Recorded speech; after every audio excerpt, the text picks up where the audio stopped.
नमस्कार मित्रांनो, कसे आहात सर्वजण? आय होप सर्वजण चांगलेच असाल. चला, आज आपण या व्हिडिओमध्ये 26 जानेवारी म्हणजेच प्रजासत्ताक दिनाविषयी काही माहिती मी तुम्हाला सांगणार आहे. त्यामुळे आपण हा व्हिडिओ शेवटपर्यंत बघा.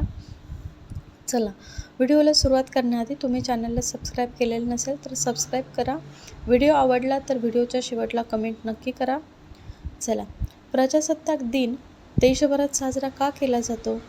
प्रजासत्ताक दिन साजरा करणे कधीपासून सुरू झाले आहे? प्रजासत्ताक दिनाचे नेमके महत्त्व काय आहे? प्रजासत्ताक दिनाचा इतिहास काय आहे? अशा विविध प्रश्नांची उत्तरे मी तुम्हाला या व्हिडिओमार्फत देणार आहे. म्हणून हा व्हिडिओ जो आहे तुम्ही शेवटपर्यंत बघा, म्हणजे तुम्हाला समजेल. चला, सुरुवात करूया. 2025 साली म्हणजेच यावर्षी आपण 76वा प्रजासत्ताक दिन साजरा करत आहोत. देशातील लोकशाहीचा विजयाचा दिवस म्हणून याकडे पाहिले जाते. प्रजासत्ताक दिन हा सर्व भारतीयांसाठी एकत्र येण्याचा आणि त्यांच्या राष्ट्राचा अभिमान बाळगण्याचा क्षण आहे. हवेत फडकणारा तिरंगा, ध्वज, राष्ट्रगीताचा आवाज आणि लष्करी जवानांचे अचूक कूच हे सर्व देशभक्ती आणि राष्ट्राभिमानाच्या भावना जागृत करतात. दिल्लीतील भव्य सोहळ्यांनी लक्ष वेधलेले असताना देशभरात प्रजासत्ताक दिन मोठ्या उत्साहात साजरा केला जातो. राष्ट्रीय ध्वज उभारण्यापासून ते शाळा आणि समुदायांमध्ये सांस्कृतिक कार्यक्रमांपर्यंत भारतीय हा दिवस साजरा करण्यासाठी एकत्र येत असतात. लोक स्थानिक उद्यानांमध्ये जमतात, देशभक्तीपर कार्यक्रम आयोजित करतात आणि परेडचे थेट प्रक्षेपण पाहतात. ही अशी वेळ आहे जेव्हा कुटुंबे आणि मित्र एकत्र येऊन जेवणाचा आनंद घेतात, देशभक्तीपर गाणी गातात आणि प्रजासत्ताक म्हणून भारताच्या प्रगतीवर विचार करतात.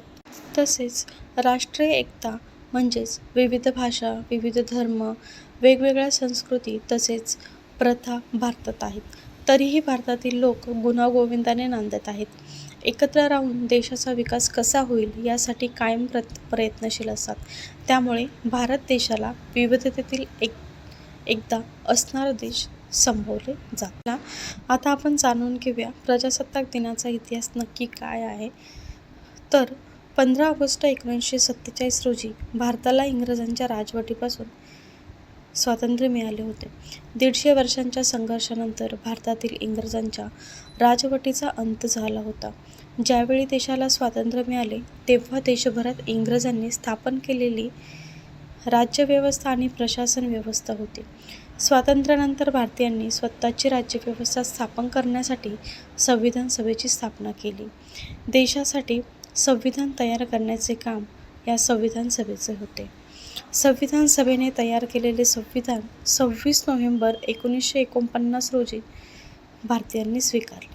त्यावेळी संविधानातील काही कलमे लागू झाली होती, पण पूर्ण संविधान लागू झाले नव्हते. नंतर 26 जानेवारी 1950 रोजी भारतीय संविधान देशभरात पूर्णपणे अंमलात आले. त्यामुळे 26 जानेवारी 1950 पासून भारतात कायद्याचे राज्य सुरू झाले. प्रजेची सत्ता सुरू झाली. म्हणजेच भारत 26 जानेवारी 1949ला प्रजासत्ताक झाला. त्यामुळे दरवर्षी देशभरात 26 जानेवारीला प्रजासत्ताक दिन साजरा केला जातो. तर मित्रांनो, प्रजासत्ताक म्हणजे काय? तर प्रजासत्ताक म्हणजे हे अशा प्रकारचे सरकार आहे ज्यामध्ये देश हा जनतेचा सार्वजनिक मामला मानला जातो. कोणा एका व्यक्ती किंवा गटाचा देशावर हक्क नसतो.